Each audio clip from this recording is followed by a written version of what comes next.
ఎట్లా అంటే వాడి బాడీ వెయిట్ గురించి వాడు అసలు కాన్సన్ట్రేటే చేయడు. ఎంతసేపు బెంచ్ ప్రెస్ కొట్టామా, 4 ప్లేట్లు వేసాం, 3 ప్లేట్లు వేసాం, వేస్తారు, కొడతారు. ఓకే, ఫస్ట్ థింగ్ మీరు చేయాల్సింది ఏంటి అంటే వార్మప్. జిమ్కి వచ్చిన తర్వాత ఫస్ట్ మీరు చేయాల్సింది వార్మప్. వార్మప్ చేయడం వల్ల ఏంటి అంటే మీకు ఇంజరీ ప్రివెన్షన్ ఉంటుంది.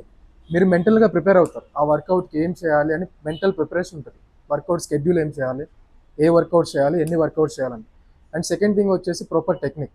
ఎవరు టెక్నిక్ యూజ్ చేయరు. ఏంటి అంటే మనం చేస్తున్నామంటే చేస్తున్నాం అంతే. ఎట్లా అంటే మైండ్ మజిల్ పెట్టి కాన్సన్ట్రేట్ చేయం మనం. సో అది ఎంత రేంజ్ ఆఫ్ మోషన్ దిగాలి, ఎంత రేంజ్ ఆఫ్ మోషన్ పైకి అప్ చేయాలి, అది ఫస్ట్ నువ్వు కాన్సన్ట్రేట్ చేస్తే అప్పుడు నీ మజిల్ పంపింగ్ కానీ మజిల్ గ్రోత్ కానీ అక్కడి నుంచి స్టార్ట్ అవుతుంది. అండ్ థర్డ్ వన్ వచ్చేసి బాడీ వెయిట్ని ఎవడు లిఫ్ట్ చేయడు.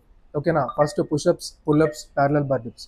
నీ అప్పర్ బాడీ, నీ వర్కౌట్ ముందు నీ అప్పర్ బాడీ నువ్వు వర్కౌట్ చేస్తున్నప్పుడు నువ్వు స్క్వాట్స్ ఎట్లా చేస్తావో లోవర్ బాడీకి, అట్లనే అప్పర్ బాడీకి పుషప్స్, పుల్అప్స్, ప్యారలల్ డిప్స్ అనేవి చాలా